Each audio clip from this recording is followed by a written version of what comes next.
Detroit Become Human was produced over a period of 4 years. Here in Paris, we have a team of about 180 people. And to that, we need to add also all the outsourcing with our partners in the Philippines, in China, Vietnam, and in India. So when we started working on this story, I had to imagine where Kara was built. And for whatever reason, the city of Detroit came very quickly to my mind because it had already an incredible story by itself full of history and themes.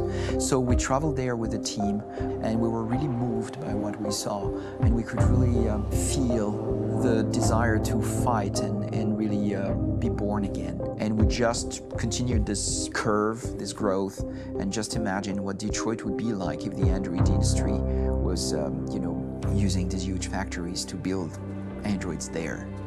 A very strong element in Detroit is that there's a lot of industrial wasteland and a lot of nature too. And for us, the graphic designers, it was an incredible playground.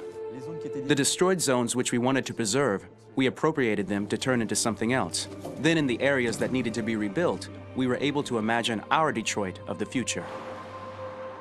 We didn't want to make a science fiction universe, but a world of anticipation. If we chose science fiction, we could have imagined flying cars, extraterrestrials, but those things are very far from our current everyday life. Anticipation is more about gleaning from our contemporary reality, the one we know, because Detroit is set in 2038, and 2038 is tomorrow. The difficulty we had was sticking to reality. That is to say, technology becoming more and more invisible, a lot more elegant, and at the same time, making it visual.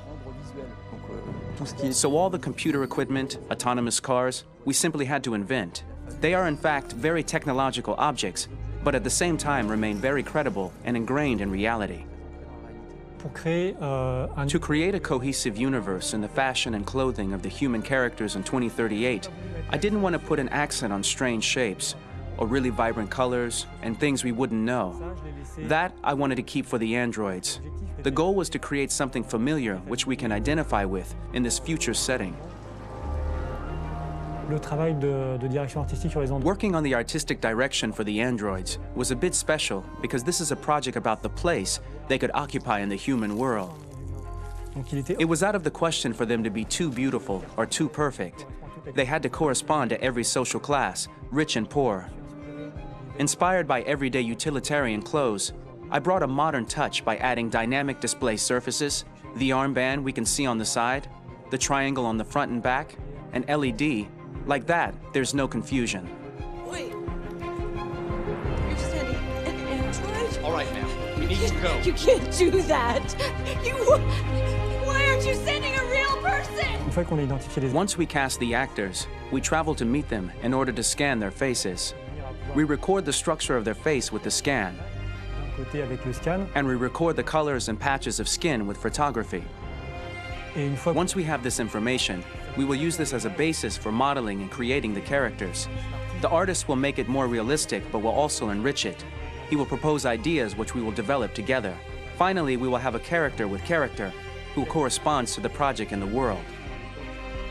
When the actors come to Quantic Dream, we show them the design, what their image will be, and what they will look like in the game. This extra information gives them another dimension and color to connect with emotionally. It helps them think about how to play their character. Your mission. That's all you care about, huh? You should consult a professional who can help you. Beat it, you hear me? Get the hell out of here! So there are 3 types of shoots at Quantic Dream. Shooting and performance capture, where you capture the whole actor, his voice, his face, and his body. These shoots are obviously done with American actors because the game's original version is in American English. After that, there are the body-only shoots, representing around 250 days of filming, while the performance capture is 100 days of filming. Now, body-only shoots, there are 2 types. There are the action shoots and the technical shoots, which are mokit shoots. Mokit is when the player controls a character on the screen, and he moves in an environment to explore it. This is of particular importance at Quantic Dream, and therefore we shoot a lot to offer a unique context for each scene and each character. To prepare a motion capture shoot, we first get together to look at the sets we need, the animations that we want to shoot, which ones need to be grouped together, or which ones need to be cut and shot at another time, so that we get the most out of the shooting day.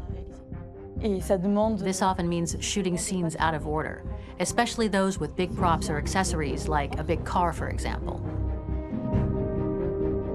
So we shoot all the animations related to that particular prop first.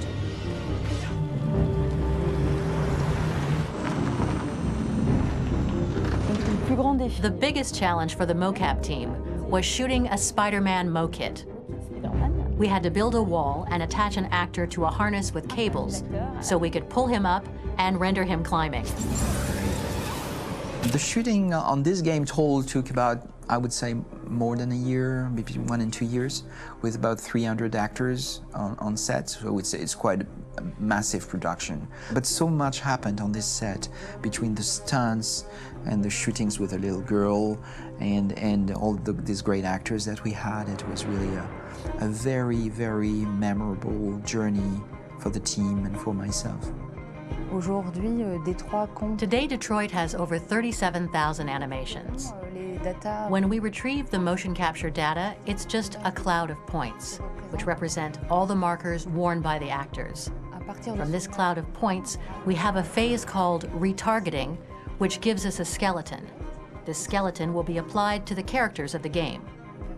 There is still work to be done, but this gives us the main movements. Since we are working on something very realistic, we must recognize the actor and also recover all the emotion he expresses in his performance. We use a system of facts, an identity card for each actor. We make the actor do a whole range of facial expressions. Then we recover all the expressions and paste the animations on a puppet that Jan has prepared. I then recover and refine these poses. I might stretch the lip, reinflate a cheek, tiny details that make the finished product really capture the actor. Because of the nature of our mocap system today, when we receive the animations, we're missing eye movements, and so the character has that dead look. He really has no eyes, so then it's a big part of the work for the animators to find the regard of the actor in relation to his position, in relation to the body, etc. It was crazy when I saw the newest model for Kara, because they've been working on it, and this was the first time I literally jumped in my seat. It not only looked so much like me, it was the fact that it looked so lifelike. It wasn't that it looked just like it was a camera, it was something else, you know, but it looked alive. It's exciting, and it's kind of terrifying. Game after game, we learned the rules of optics and filming, and our goal with Detroit Become Human was to have cameras that would actually emulate the optics of a real physical camera. So basically dealing with real-world imperfections was our main task, and just to make cameras look as real as we can. Once the animations are shot and processed by the animation department, integrated and polished, we film them. That is to say, we really do a mise en scène, as in cinema. The real difficulty of our job is to know if these cameras are telling us something. Are they in the emotion of the scene? Do they describe exactly what the action must convey, what must be felt? The most important challenge for me was one of the final scenes where Marcus decides to start the revolution and go to the battlefield. Very quickly, we imagined this to be a huge sequence shot. We wanted the feeling of a cameraman running behind us while showing Marcus, the androids who help him, the person shooting at us, etc. Above all, it was necessary to say to oneself, this scene is very violent but does not glorify war.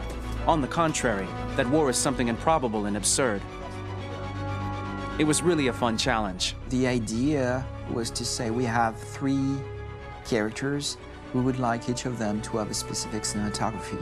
We wanted Kara to be much more filmed with some kind of handheld camera, to have something very living, very breathing. For Connor, we wanted something very cold and very perfect. And for Marcus, we wanted something epic and spectacular.